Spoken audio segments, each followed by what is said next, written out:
Hola, ¿qué tal amigos? ¿Cómo están? Muy buenas noches. Yo soy Esdras Rabot y esto es Dinero y Poder. México se ubica en el puesto 103 de 175 países en el índice de la percepción de corrupción 2014 elaborado por Transparencia Internacional.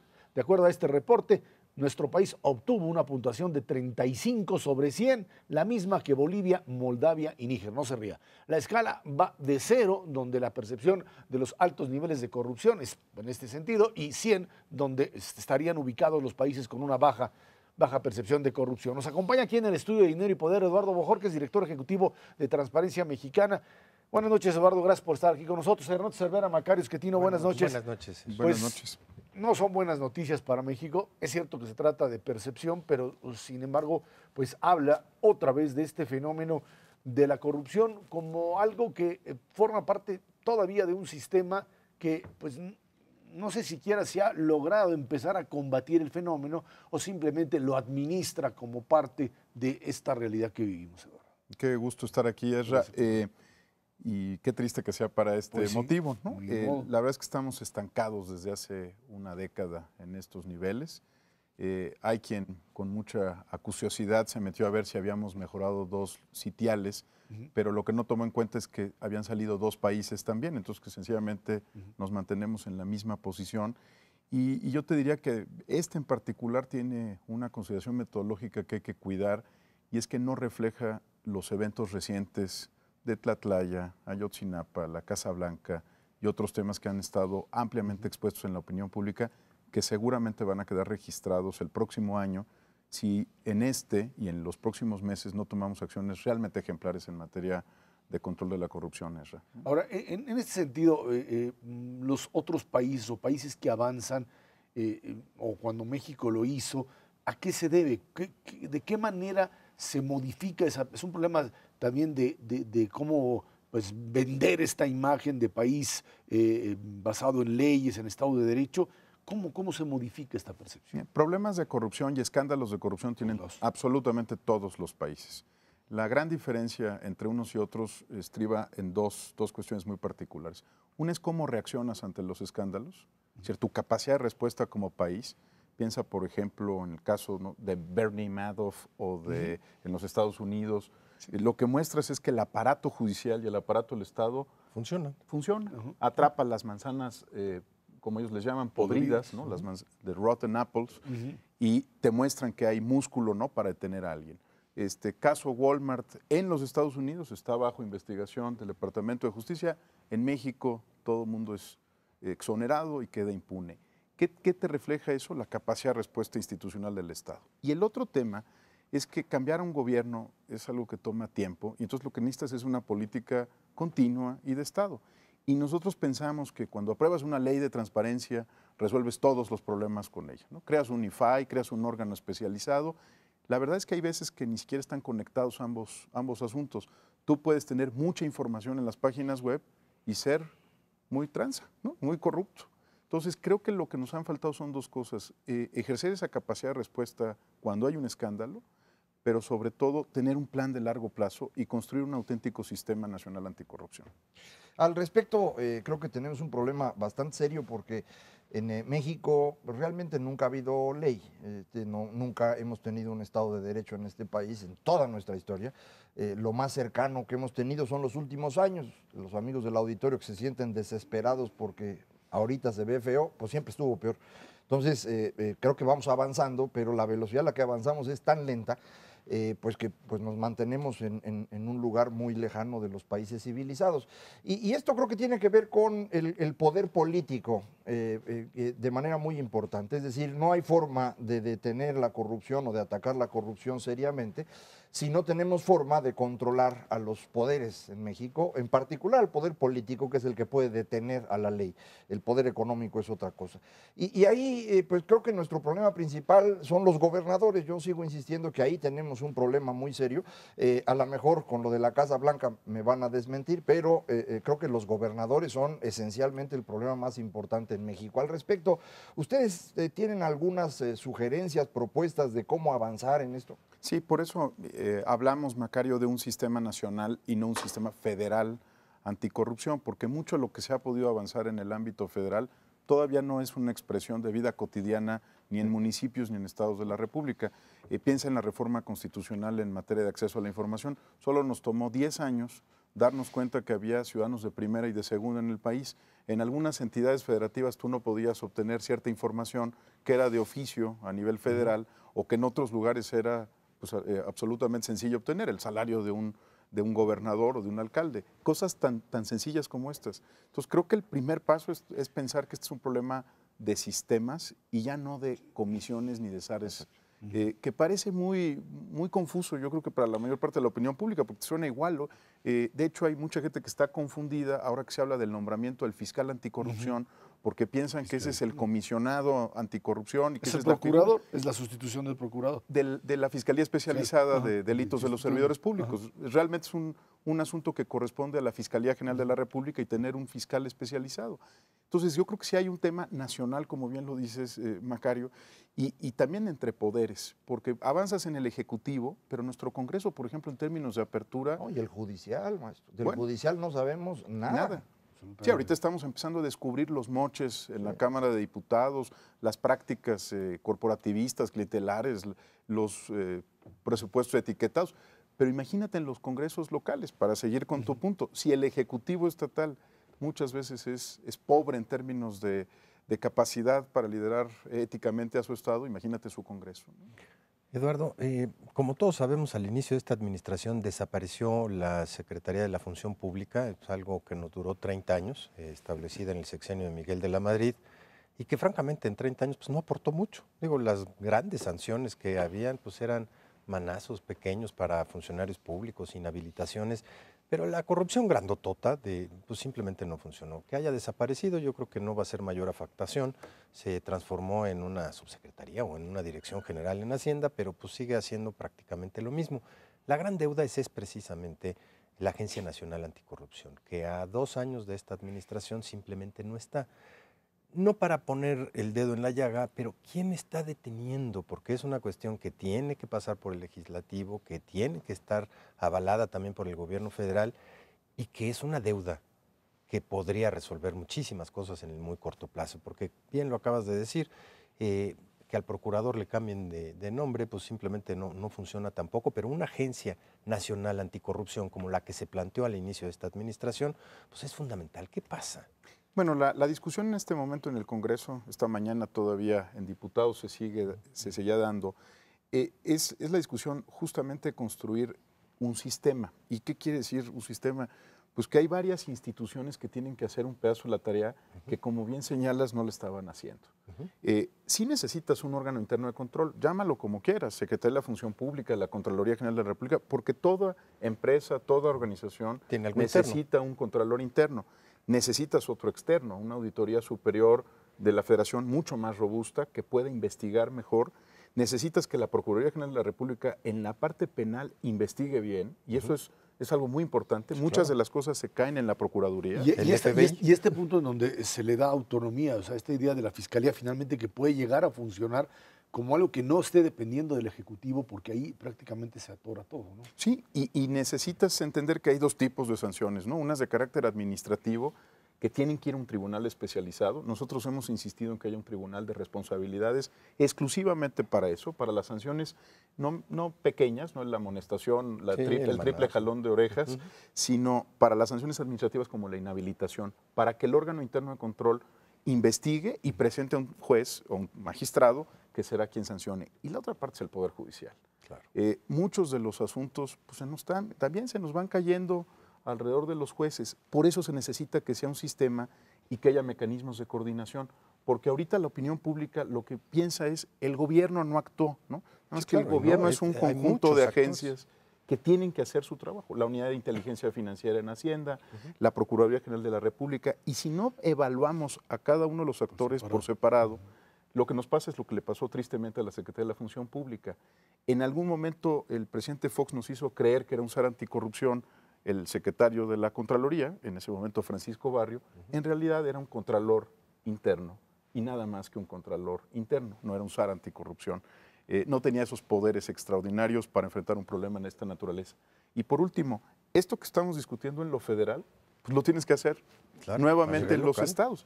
Si aquí es difícil, sigo con tu punto, nos va a tomar todavía más tiempo. Yo quisiera hacer énfasis en eso, precisamente en cómo este sistema político ha ido destruyendo a este país, y eso no es un asunto que venga de muy lejos. Mucha gente insiste, somos corruptos porque lo somos desde la colonia española. Eso es absolutamente falso.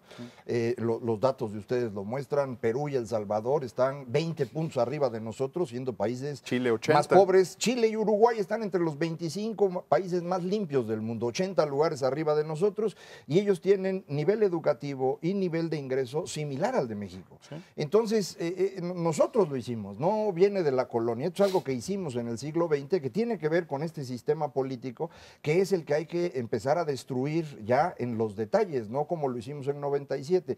¿Cómo avanzamos ahí, más allá del sistema? ¿En qué partes nos metemos? Bueno, yo creo que la parte del sistema es la parte técnica más aburrida y hay que hacerla. Y esa es la de largo plazo. Pero cuando mencionas a otros países, pienso en Colombia y en particular en el exalcalde de Medellín, Sergio Fajardo, que ahora es gobernador de Antioquia. Y fíjate que cuando conversas con él sobre estos temas, lo que te dice una y otra vez es, para cambiar el problema de la corrupción, además de las fiscalías y de los tribunales, necesitas cambiar la esencia del poder. Si tú no quieres cambiar la esencia del poder, no va a cambiar el sistema de corrupción porque se van alimentando uno a otro, ¿no? Fajardo hace como gobernador una cosa muy sencilla, negocia el presupuesto con las distintas municipalidades en un acto público. Entonces recibe a los alcaldes un día a la semana y dice, bueno, vamos a discutir las necesidades presupuestarias y de coordinación, nada más que hágalo frente a la opinión pública, no en lo oscurito. Y tiene unos efectos extraordinarios, ¿no?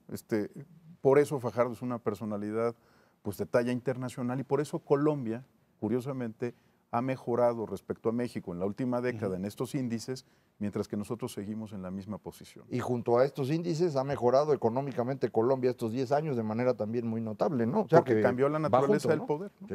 Ahora, en términos, digamos, de lo que serían medidas a realizar en el corto plazo, ¿por dónde? O sea, ¿por dónde se comienza? Se habla de, otra vez volvemos a los temas, hay que entrarle primero al tema técnico, o sea, hay que quitar, desregular, como resolvieron el problema del Distrito Federal, que es una maravilla, este tema de las licencias de manejo, como había mucha corrupción, pues las regalamos. Bueno, las regalamos, las vendemos, o sea, tú vas... Las duales permanentes. Las duales permanentes. Bueno, ya no son, pero... Ya no son, pero no importa, pero además no haces prueba ni nada, nada más vas y ahora sí que bajo protestas de decir verdad y si no a ver quién te pesca, pues yo sé manejar y pasas y ya no hay corrupción, pero tampoco hay entonces vigilancia.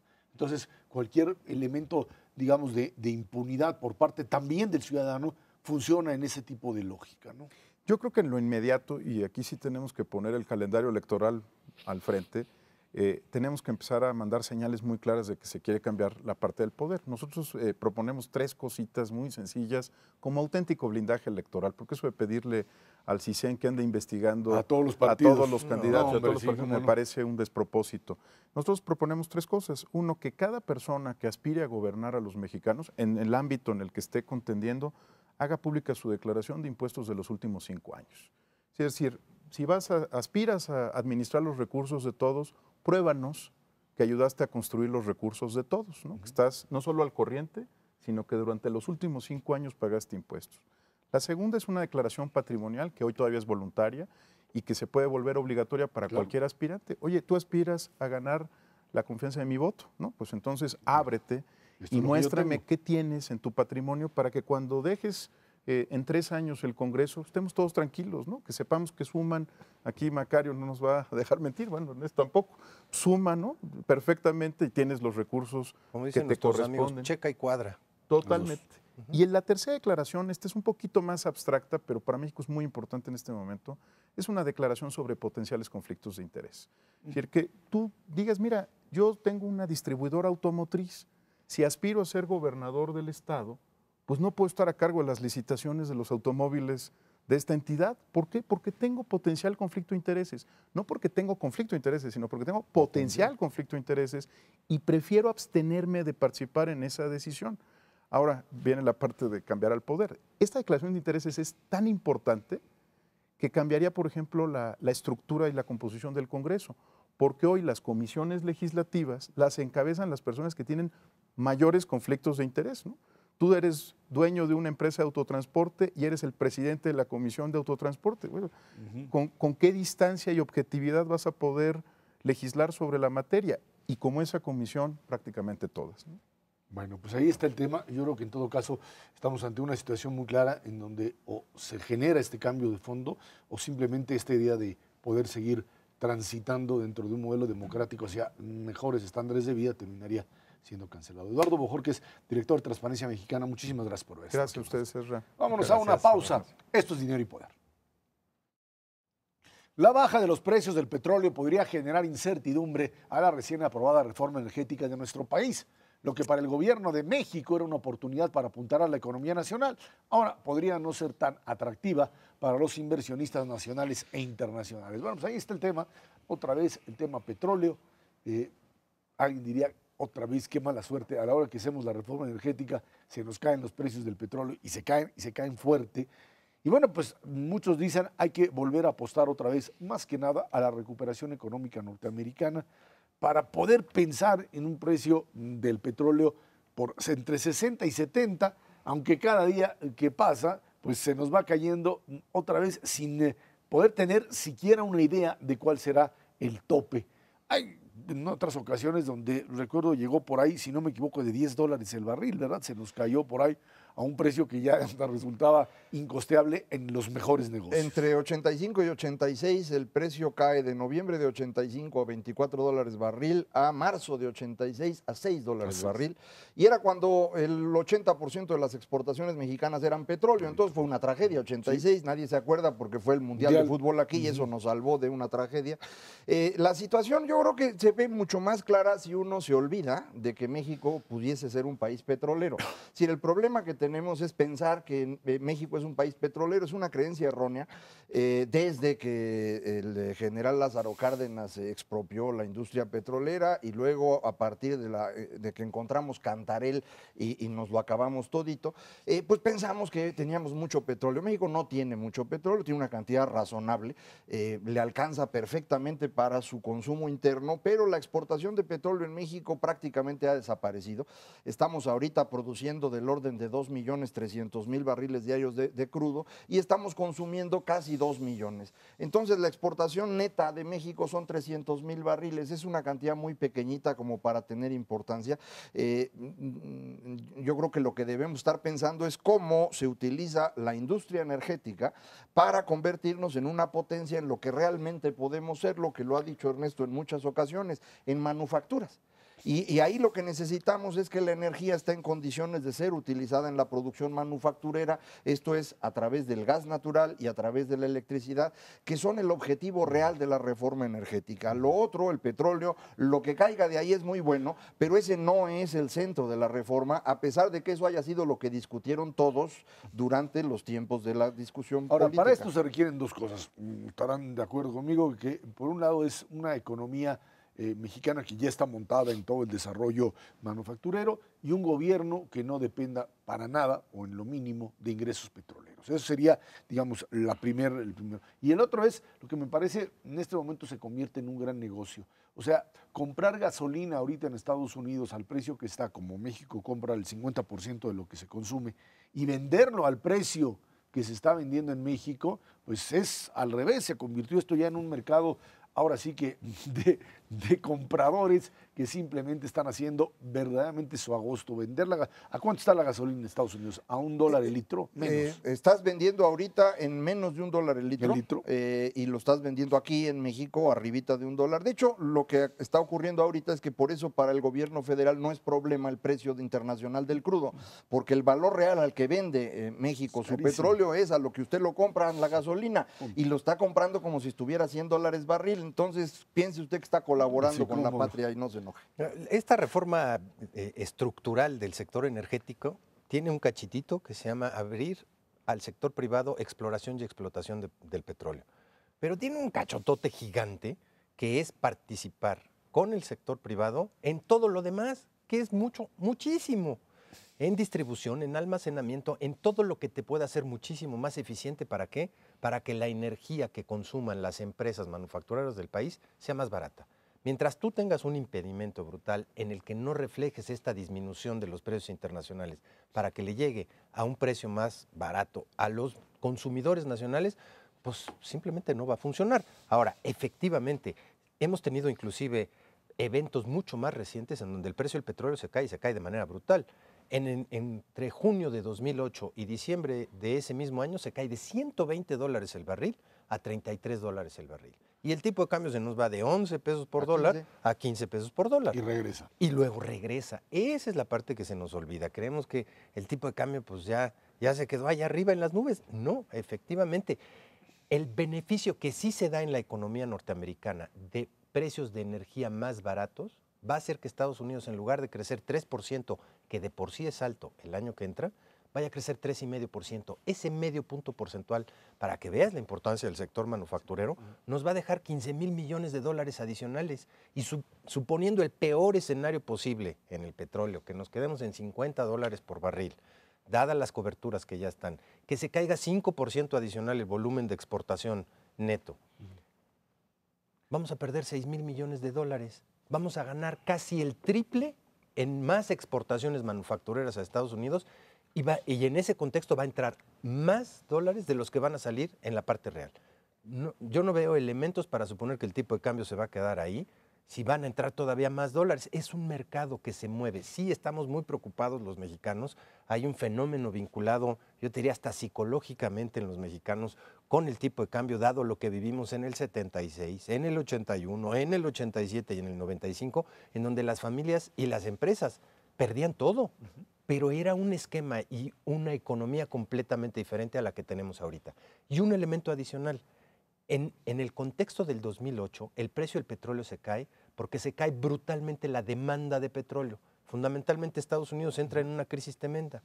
Hoy estamos teniendo un precio a la baja brutal del petróleo con Estados Unidos creciendo a todo lo que da, especialmente el año que entra. ¿Qué pasa ahí? Lo que tenemos es una sobreoferta de petróleo brutal y eso es todavía más impulso para lo que nos deja el mayor beneficio, que es que Estados Unidos crezca. Bueno, lo que queda claro es que esta reforma energética tendrá, para el tema de petróleo específicamente, que pues, manejarse en una dimensión muy distinta de la que hasta ahora creíamos. No parece que puedas tener otra vez de aquí en un periodo relativamente corto un aumento tal que te vuelva a rebotar el precio del petróleo por ahí de los 90 a 100.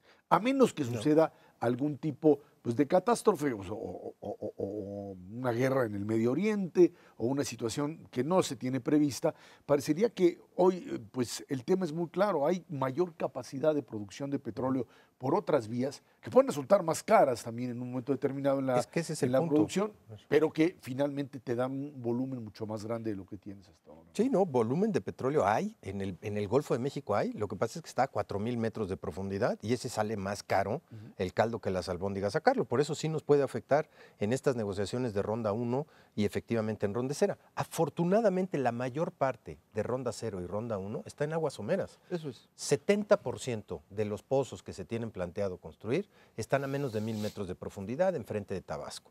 El resto sí está en zonas profundas y probablemente haya mucho menos interés por parte del sector privado de entrarle, dados los precios actuales. Pero pues nuevamente, esto es un fenómeno coyuntural. Los mismos pozos petroleros que se llaman alternativos, que a 60 o a 65 dólares ya no son rentables, van a empezar a dejar de producir, no por orden presidencial de Putin o de Maduro, simplemente porque el mercado les dice, a 60 dólares no la haces, compadre. Ahora, y eso te va a disminuir solito la oferta. Seguro. Ahora, hay países como el caso, mencionas tú, el caso de Venezuela, el caso de Irán, países que yo creo que en un plazo relativamente corto de meses, si esto se mantiene, como se espera, precios del petróleo bajos, no pueden sostener ni el nivel de vida, por supuesto, ni siquiera el equilibrio o medio equilibrio que han tenido. Países que dependen prácticamente de un precio del petróleo que se te reduce a la mitad ¿sí? O más, podrían generar otra vez esta ola de especulaciones con respecto a caídas, derrumbes económicos, que a veces, por supuesto, a México no tendría por qué tocarle, pero Venezuela se cae y se declara en suspensión de pagos como muchos lo pronostican y podemos empezar a ver otra ola de especulación en ese sentido. Se puede hacer el cálculo más o menos fácil. Para Irán y Venezuela, el petróleo representa más o menos 25% de su Producto Interno Bruto. Si se cae a la mitad del precio el próximo año de lo que fue la contracción del PIB para Venezuela y para Irán será del orden de 12%, que es una contracción brutal. En el caso de Rusia, ellos dependen del petróleo y gas natural en el orden del 15% del PIB, y para que los amigos del auditorio estén tranquilos, en el caso de México la dependencia es de 7% del PIB, e insisto, el precio al que se va a vender el petróleo mexicano durante 2015 es a $100 barril a través de la gasolina y el diésel. Si acaso para México hubiera un problema en términos de producción de petróleo, será en 2016, y para eso falta un año, hay que esperarse a ver qué otras cosas ocurren. Yo creo que la parte clave de esto es empezar a entender que México es muy diferente de la imagen que tenemos en nuestras cabezotas. Nosotros pensamos que México sigue siendo este país en donde cuando hay una devaluación es porque estamos en una crisis de balanza de pagos, como ocurrió en 76, 82, de todos los que dijo Ernesto. No, en este momento el tipo de cambio es flexible. Cuando hay cualquier presión financiera se mueve para ajustar y por la misma razón regresa después. Eso fue lo que ocurrió en 2008, como comentábamos. No sabemos hasta cuánto va a regresar. Por ejemplo, es difícil que regrese abajo de 13 pesos, pero creo que se va a mantener en un nivel más o menos razonable. Los pronósticos que tiene el mercado en su conjunto es 13.20, inclusive por abajo de lo que tiene pronosticado el gobierno, que es 13.40. ¿No? Y uno puede decir, ¿se volvieron locos todos los economistas del país? No, simplemente hacen el cálculo de cuántas divisas van a entrar en promedio en el año y cuántas divisas van a salir. Y en el promedio, pues nos da razonablemente eso, entre 13.10 y 13.30 el promedio del año. No quiere decir que empecemos el año y nos quedemos flat. Bueno, al rato seguimos platicando, por supuesto, del tema del peso mexicano. A mí lo que me queda claro en este momento es que la perspectiva de crecimiento de la industria petrolera como aquel impulso para muchos países e incluso para México es totalmente falso. Esto ya no funciona en ese nivel. No va a funcionar, y además México no es un país petrolero, ya hay que aprenderse eso. Sí. Y la mayor cantidad de inversión extranjera no va a entrar al sector energético, va a entrar al sector manufacturero, que por primera vez va a poder acceder a precios energéticos si se da la competencia privada en esta parte energética decentes, que los hagan competitivas. Ahí va a entrar la inversión extranjera. Bueno, y lo que queda también muy claro es que pues, mientras no se resuelvan asuntos que tienen que ver con las expectativas de crecimiento, con las expectativas también de mayor seguridad, ahí estaríamos hablando. Ahí tenemos un problema muy serio. Muy distinto. Vámonos a una pausa y vamos a seguir platicando de estos temas aquí en Dinero y Poder. Ante la constante apreciación del dólar en las últimas semanas, Banco de México y la Secretaría de Hacienda decidieron subastar $200 millones diarios para frenar el repunte de la moneda de los Estados Unidos. De esta manera, la subasta resultará en asignaciones únicamente con el tipo de cambio presente este nivel de depreciación, 1.5%. Bueno, dice ahí el gobernador Carstens que esto no puede afectar a la inflación. Si esto se mantiene así durante algún tiempo, el problema es que tu límite para devaluar o para intervenir más bien frente a una devaluación es 1.5%. Se te está devaluando 1% cada día y no le entras y ya vas en 14.70, 14.80. Estoy hablando del interbancario. Eso por un lado. Por otro, yo creo que la gran diferencia, ya lo mencionábamos en el bloque anterior, es que cuando la economía estaba totalmente parada, tener un peso, un dólar más bien en 15 unidades, no pasaba nada porque era imposible subir precios, porque simplemente no había quien comprara. Cuando tú tienes la combinación de un modelo de devaluación como el que se está manejando ahora, más crecimiento económico, impulso y consumo, yo no sé a dónde te puede llevar la inflación, una inflación que ya te rebasó el 4% y que va a terminar en ese nivel. Ahí tienes el fenómeno básicamente de expectativas. O sea, ¿a qué le apuesta un productor? Si este movimiento cambiario va a ser permanente o va a ser temporal, porque tiene que tomar decisiones hoy para las importaciones del transcurso del año que entra y sobre todo para la modificación de precios, tomando en cuenta pues, todos esos factores hacia adelante.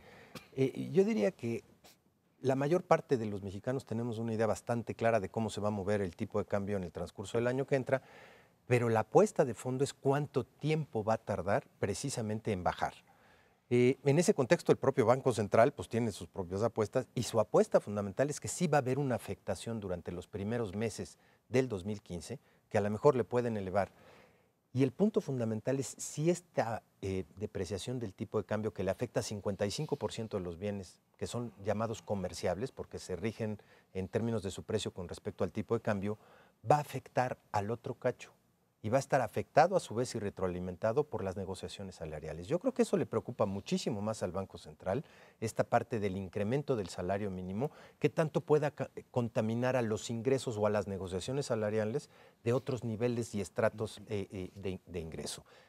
Eso sí te puede llevar a niveles inflacionarios, la parte salarial, mucho más que el tipo de cambio, que sabemos que es temporal, porque el salario es permanente. Y en ese contexto, una inflación más cercana al 6-7%, sí puede obligar al Banco Central, olvídate de intervenir en el mercado cambiario, de subir tasas de interés. Y en ese momento sí tienes una afectación sobre el consumo y la inversión Que nacional. además pero vas a tener que subirlas porque bajo el modelo que se está viendo en Estados Unidos, yo no sé si van a aguantar hasta mediados del año que entra sin subir tasas de interés. Claro, mientras no les aparezca un dato ahí por ahí de inflación que pueda ser manejado, lo cierto es que esta locomotora norteamericana no para y mientras eso sucede en nuestro país, pues tienes este tipo de presión que tú mencionabas, Ernesto, el tema de salarios mínimos o de desvincularlo, como se está ya manejando ya como una opción no solo en la Ciudad de México, sino en el país, desvincularlo de los otros indicadores y convertirlo en una referencia pues, que puede afectar, como tú decías, al resto de los contratos colectivos en el país, ¿no? Sí, a mí me parece que la preocupación por el dólar tiene más que ver, como lo comentábamos en el bloque anterior, con los recuerdos de las crisis anteriores, con cierta angustia de que esto pudiera convertirse en un problema mayúsculo. Se suma que pues ahorita en México estamos nerviosos, preocupados por los problemas que estamos viendo en materia social y política, en materia de seguridad. Y entonces pues es esta sensación, pero yo creo que no hay que estar preocupándose demasiado por esto, como bien dice Ernesto. El tipo de cambio va a regresar a valores mucho más cercanos a los que tenía antes de que esto empezara. Hay que recordar que este fenómeno empieza en julio. En julio todas las monedas del mundo empiezan a devaluarse frente al dólar. El peso mexicano fue la que menos se devaluó hasta el fin de noviembre y ha sido durante estos días de diciembre, los pocos que llevamos, que ha habido un movimiento muy brusco que ya nos coloca al nivel de otros. Por ejemplo, el real brasileño se ha ajustado lo mismo que nosotros, nada más que ellos lo hicieron desde julio, moviéndose más o menos parejo, y nosotros lo hicimos en los últimos días. ¿Esto con qué tiene que ver? Con movimientos financieros muy grandes que están ocurriendo debido a precisamente la caída del precio, no nada más del petróleo, del cobre, del fierro, del maíz, del trigo. Todos los que se llaman commodities han estado bajando de precio, entonces los inversionistas mueven su dinero a otros lados y parte de ello está sacando dinero de México para colocarlo en otro lugar. Se llama Estados Unidos. Sí, Estados Unidos. Todo el mundo está moviendo a Estados Unidos porque es el único que va a crecer de los grandotes. Si ahorita el Banco Central mexicano empezara a subastar dólares con movimientos más pequeños, todo eso se iría sin que tuviera mayor efecto. Por eso pusieron este nivel de 1,5, para tener un margen de tiempo sin que esto cause mayores problemas y además que no se te vayan todas las reservas, porque en un momento que empieza a caer reservas y el tipo de cambio está subiendo, sí viene el nerviosismo. Entonces yo no estaría preocupado por ello. Creo que en los inicios del próximo año efectivamente va a empezar a regresar el valor del dólar a niveles más bajos. Si ahorita alguien no tiene urgencia en usar dólares, no los use, no hay razón. No vaya a comprarlos pensando que van a ser más caros en el futuro. Sería muy mala idea. Ahora, nada más también por poner esto en contexto, en las devaluaciones anteriores, grandototas, y cuando teníamos el tipo de cambio fijo, teníamos un nivel de reservas internacionales increíblemente bajo. Y apostar contra el peso era prácticamente un negocio seguro, porque tarde que temprano, pues el Banco Central se iba a salir, iba a tener que dejar volar el tipo de cambio, y ahí es en donde uno ganaba y ganaba de manera muy fuerte. Ahorita los niveles son completamente diferentes. En poder de extranjeros debe haber unos 150,000 millones de dólares de depósitos aquí en nuestro país, entre CETES, bolsa, etcétera. El Banco Central tiene 190,000 millones de dólares en reservas internacionales, más 70,000 millones de dólares en una línea de crédito. Apostar contra eso sí es una locura. Ni Soros ni nadie se le ocurriría en su santo juicio. Ahora, Si se te van el 10% de esos 150,000 millones de dólares, pues tienes con qué financiar esas canicas inmediatamente sin problema. El banco pues no le va a entrar a ese tipo de corridas especulativas en contra del peso, porque sí sería agotarse las reservas, y el tipo de cambio sí se te puede subir, como lo hemos visto en estas últimas 2 semanas, pues a niveles de hasta 15 pesos por dólar, para luego retirarse cuando no se necesiten ese tipo de transacciones. Ahora, una ventaja en términos de inflación, conforme está subiendo el dólar, están bajando los precios de una gran cantidad de bienes que se comercian internacionalmente y que son muy importantes para México. En muchos casos la caída de precios es mayor que lo que se ha ajustado el peso, de forma que el resultado El neto neto es que va a ser más barato. Es el caso del maíz. Sí. Los amigos del auditorio a lo mejor se acuerdan en 2006, 2007, 2008, una tragedia porque la tonelada se nos fue de 100, que había sido el precio normal, $100 por tonelada de maíz, Blanco. se fue a 250. Y no una tragedia para todo el mundo, y hubo que hacer un montón de cosas. Bueno, ahorita está en 150 de regreso, y lo que ha estado ocurriendo es que productores de maíz en varios lugares de México están pidiendo ayuda porque no les alcanza con eso. Entonces, como siempre ocurre, si sube el precio, pues los que ganan son los productores, baja precio, ganan los consumidores, y este va a ser un conflicto permanente. Durante 2015, tal y como se ven los datos en este momento, buena parte de lo que importamos va a ser más barato, a pesar del ajuste del dólar. La única preocupación, insisto, de los amigos del auditorio es si van a querer ir de vacaciones ahorita en diciembre, no vayan aquí en México. 4.16 la inflación a noviembre, terminaremos diciembre ¿en qué? En 4. Muy cerquita del 4. 4. Muy cerquita del 4%. Sí, la verdad es que diciembre no es un mes en el que se den ajustes. Antes sí se daban brutalmente, ahora los últimos 3 o 4 años, claro, se recorre precisamente. Mueves la demanda, la desfasas. Y en ese contexto, precisamente frente a una falta de demanda, los precios en diciembre ya no se mueven con las características anteriores, y ya no hay elementos en este momento, excepto la parte del tipo de cambio, para que la inflación sea un fenómeno importante. No tienes la parte energética, más que los movimientos en electricidad no están presentes. Y bueno, evidentemente la parte de alimentos y bebidas, que tienen un peso relativo importantísimo en la canasta del consumidor, están mostrando pues una tendencia inclusive negativa en la parte inflacionaria. Hay apuestas que dicen que se va a quedar arribita de 4, hay apuestas que dicen que va a estar un poquito por abajo. La verdad es que no te hace mucha diferencia que sea 4.1 o 3.9%, estamos cerquitita de ese objetivo del Banco Central.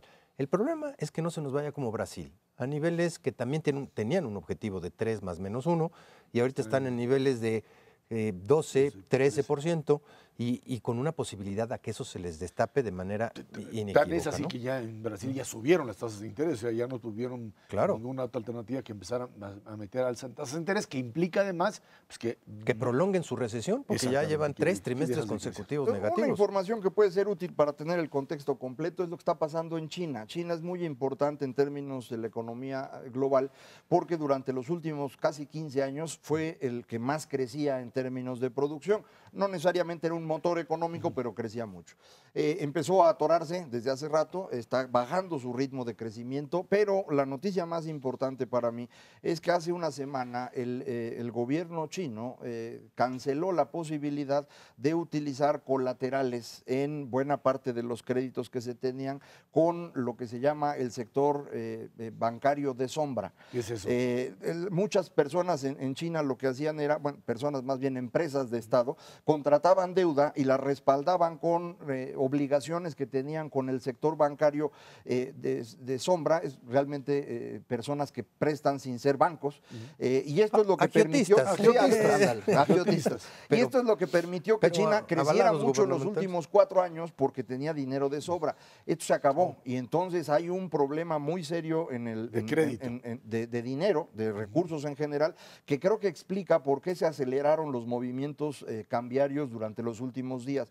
Entonces también, para que se acuerden, China existe, China va a ser un problema los próximos años, y eso para Brasil va a ser una tragedia. Y Japón, otro desastre, digo, con niveles de deuda. Japón no crece, ¿no? Japón nada más no crece. China se está... El desastre es qué van a hacer con eso. O sea, aquí estamos preocupados por cómo vamos a generar 700,000 casas al año, que es nuestra demanda. Allá están preocupados por cómo van a destruir el 15% de su parque habitacional. Si les mandamos mexicanos allá para que los metan en las soluciones mágicas de bancarios que tiene. Bueno, pues que les está cayendo la población administración. Sí. Bueno, vámonos a brutalmente. una pausa y de regreso platicamos con usted. Fiscalía General, la sustitución de la Procuraduría General de la República en un nuevo esquema que supone, por supuesto, mayor autonomía, pero también pues, responsabilidades adicionales para esta nueva institución. Esto es Dinero y Poder. El Pleno de la Cámara de Diputados aprobó en lo general y en lo particular el dictamen que expide la Ley de Fiscalía General de la República, instancia que sustituirá a la PGR, a la Procuraduría General de la República. El primer objetivo de la ley es el relativo a la principal función del Ministerio Público de la Federación, que es investigar y perseguir los delitos a través del ejercicio de la acción penal en representación de la sociedad. Bueno, ahí está, digamos, el planteamiento original de, por un lado, darle autonomía, quitarle al Poder Ejecutivo la posibilidad de ser al mismo tiempo pues, sujeto de investigaciones y también al mismo tiempo impartidor de justicia. Tratar de generar una instancia que pueda de alguna manera generar la confianza suficiente y la parte importante que creo yo es aquella de comenzar a manejar los propios ministerios públicos en función ya no de lo que hasta ahora hemos visto, que son verdaderos centros de corrupción y de incapacidad, de prepotencia, que simplemente no responden a la demanda de la sociedad. Para mí esta es una de las medidas más importantes que se han tomado en México en los últimos años. Yo creo que no le hemos dado el valor que tiene. La reforma política que se hizo, realmente lo único importante que tenía, en mi opinión, es esto. El asunto de crear el INE, bueno, pues es una discusión extra, pero esto es importantísimo. Lo que estamos haciendo es crear un fiscal, una estructura que va a estar por completo separada del Poder Ejecutivo. Digamos, el valor que tiene esto es similar a la autonomía del Banco de México que se hizo en 94, que hoy nos da tranquilidad en materia financiera, o el darle independencia a la Suprema Corte de Justicia, que nos ha permitido limitar incluso al poder presidencial. Esto es lo mismo, esto tiene ese mismo nivel de importancia. Evidentemente el resultado de esto no va a ser inmediato, pero a mí me da mucho gusto que, hasta donde yo entiendo, esto va a ocurrir mucho antes de lo esperado. Originalmente se había dicho que esto iba a entrar en vigor en 2018 y según entiendo ahora en los transitorios esto entra en vigor al día siguiente de que se publique en el Diario Oficial de la Federación, que será en los próximos días. Vamos a necesitar, y viene en la ley, tener un servicio civil de carrera muy sólido allá adentro para tener ministerios públicos que funcionen. De otra manera eso no va a ocurrir, pero creo que el paso es indispensable para todo lo demás. Es decir, aun cuando falte mucho, este paso es de la mayor importancia. A mí me parece que esto es muy útil. Se crearon junto con la Fiscalía al menos 2 fiscalías especiales. Una de ellas tiene que ver con controlar al Poder Ejecutivo en materia de corrupción y demás. Esto también va a ser de gran importancia.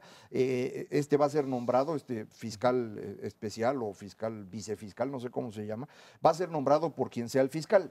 Probablemente el fiscal sea el actual procurador, esto lo van a decidir en los próximos días. Va a ser importantísimo a quién nombran, sobre todo a la luz de las discusiones de corrupción y conflicto de intereses de los últimos días. Ojalá nombraran a una persona que esté por encima de cualquier sospecha, por encima de los partidos políticos y, bueno, pues todo lo demás que falta. Y además que sepa, porque Claro. el problema ¿Cómo también... quieres, No, Pablo? bueno, pues sí, es que de lo contrario, pues tú quieres poner a alguien que esté totalmente limpio, que nadie lo No cuestione, existe tal pero que no cosa. sepa de qué No, se trata pero el hay tema. abogados Sin pecado que son concebido, gente ¿no? decente, Bueno. sí hay. A ver, sí hay. Néstor. Yo coincido, es una reforma trascendente y por lo menos te da un hilo para empezar a desmadejar todo esto que tiene que ver con la inseguridad y la corrupción en este país. Cuando menos son 5 factores concatenados entre sí: la masa, la cantidad de policía, todo lo que es el Ministerio Público, que es un verdadero desastre, todo lo que son los jueces, luego las cárceles y luego toda la parte internacional. Por lo menos aquí ya tienes una lucecita al final del túnel, decir, vamos por la primera y nos encargaremos poco a poco de lo demás. Yo creo que este problema de la inseguridad va a tardar cuando menos 10 años, pero el problema de la corrupción, teniendo las instancias y aplicando la ley, se puede resolver muchísimo más rápido. Es simplemente tratar de hacer eso, de cumplir con el Estado de Derecho y de tener las instituciones que hagan que esto prevalezca sobre los intereses y el poder político. Este es un gran paso, no cabe la menor duda. Te van ayudando las cosas anteriores, como los juicios orales, como una serie de factores para empezar a desmadejar. Pero sin esta instancia autónoma del poder público, simplemente no podríamos haber avanzado. Y yo nada más quiero entrarle al tema directamente de la posibilidad de que esta fiscalía supervise o tenga capacidad de injerencia al interior del propio gobierno federal. Esta idea de que pues solamente un ente externo que pueda vigilar, lo platicábamos con Eduardo Bojorquez, que pueda tener incidencia e investigar denuncias que no terminen bloqueadas porque pues se afecta uno u otro interés, lo que sucede en muchos estados democráticos en donde estas contralorías como tales o mecanismos externos de vigilancia terminan sacándole no solo los papeles, sino las denuncias que no proceden cuando la propia Procuraduría es una parte integral del Poder Ejecutivo. La forma de construir un Estado de Derecho no es independiente de la historia de los países, es decir, no en todos los países se construyó el Estado de Derecho de la misma manera. Si los amigos del auditorio tienen tiempo y quieren, hay un nuevo libro de Francis Fukuyama, también el mío, sí, no, pero el mío está en español, este está más grandote, está en inglés, que se llama el orden político y la decadencia política, en donde narra en un espacio más o menos grande cómo se fue construyendo el Estado de Derecho en Estados Unidos. Y esto es muy útil porque si uno ve cómo Estados Unidos era durante el siglo XIX, va a encontrar grandes parecidos con el México actual en términos del clientelismo, del control político del gobierno para fines personales. Lo mismo que hoy nosotros no nos gusta de nuestro gobierno y corrupción y demás, eso existía en Estados Unidos durante el siglo XIX y ahí narra cómo prácticamente todos los países del mundo. Pero era antes. En Estados Unidos ocurre durante el siglo XIX y lo interesante de esto es cómo lo fueron destruyendo y eso creo que coincide mucho con esta idea, ¿no? De tener una procuraduría independiente, ahora una fiscalía. Y esto va ayudando a que puedas ir poniendo las piezas necesarias para acabar con la corrupción. La corrupción no se va a acabar por pura voluntad, no se va a acabar consiguiendo gente decente, esa no la hay en cantidad suficiente para todas las cosas que hay que hacer y muchos dejan de ser decentes cuando tienen el presupuesto en las manos. Entonces lo que necesitamos son estructuras y en ese sentido creo que es muy útil. Yo te añadiría nada más que tampoco se soluciona con puras leyes. Ah, no. Esta idea de que para resolver cualquier problema en este país hay que hacer una ley y eso resuelve. Primero habría que practicar o aceptar que la ley se tiene que cumplir, cosa que en este país es prácticamente imposible. Supongamos que. Y segundo, tratar de encontrar el punto en donde la ley termina siendo el elemento que le permite al individuo pues defenderse frente a poderes mucho más grandes que el propio. Esta cosa es para cumplir la ley. Es decir, lo que permite la creación de una fiscalía independiente es que se puede cumplir la ley porque ya no va a estar sujeta al poder político. Independientemente si hay muchas, pocas o las que sean, esto ayuda a que se vaya a cumplir la ley. Eso es un gran avance, no es lo único. Ahora, precisamente lo que plantea Fukuyama es que en este caso específicamente el orden de los factores sí altera el producto y a nosotros nos gana la democracia en el 1997 sin tener las instituciones para preservar precisamente este Estado de Derecho. Esto lo corrige parcialmente, no me cabe la menor duda, pero hacia adelante, híjole, habrá que hacer fuerte precisamente esta institución para que pueda ser efectivamente autónoma. Teníamos el mismo problema en Rusia, ¿te acuerdas? Entre el Glasnost y la perestroika, la parte económica contra el cambio político de una manera diferente. Ellos siguen teniendo algún tipo de institución, se ha resquebrajado totalmente su sistema y lo que nunca ha entrado es la parte democrática. Y en ese contexto siguen siendo pues, países incipientes, terriblemente complejos, que no tienen ni las instituciones ni la democracia. Aquí por lo menos tenemos esta parte democrática que ha ido avanzando y que yo creo que es fundamental. En este país ya no puedes hacer todo lo que tú quieras. Sí hay vigilancia, aunque sea por parte de la sociedad, aunque sea de manera incipiente, pero no es lo mismo este país que lo que éramos 20 años atrás. No, sin duda alguna, sin embargo, quizá una de las partes más débiles de la transición a la democracia en nuestro país fue que se cambió el esquema político de participación, dejando la misma estructura legal hasta que, como dice Macario, Suprema Corte, autonomía, etcétera. Pero en el mundo de lo cotidiano, en el México real, en el ciudadano que tiene que acudir a un ministerio público, a una delegación, en aquel que tiene que tramitar, en aquel que tiene que ir a Hacienda a arreglar un asunto, ahí en la práctica cotidiana, en el empleado de la ventanilla o en el cuate que te mandó el oficio, ahí sigue existiendo el mecanismo de corrupción, ¿sí?, que simplemente pues sigue siendo un costo más para las empresas en este país y para que lo puede pagar y el que no, que se amuele. Indudablemente así es, pero este es un paso que va en la dirección correcta para resolver, paso que no habíamos tomado. Esto a lo mejor podría haber sido excelente que se hubiera hecho en 97 junto con la Suprema Corte Autónoma, hacer esto. No lo hicimos. Bueno, lo acabamos de hacer ahorita. Esto va a servir mucho hacia adelante. ¿Qué necesitamos para que funcione? Que efectivamente haya un servicio civil de carrera, que efectivamente se nombre a personas razonablemente decentes para que lo encabecen, que la sociedad en su conjunto esté presionando para que esto funcione, pero es un paso que era indispensable. Sin esto lo demás era muy difícil, porque el procurador iba a estar a expensas de lo que el presidente le dijera en cualquier caso. Quieren que se investiguen lo de las casas, quieren que se investiguen lo que se hace en todos lados. Bueno, necesitamos un fiscal independiente y ya lo vamos a tener. Creo que es un gran avance. ¿Cuánto nos cuesta esta parte de corrupción? Nos cuesta cerca de 2% del Producto Interno Bruto Muchísima todos los lana. años. Muchísima lana y nos hace crecer menos en 0.2%. Es como una reforma estructural.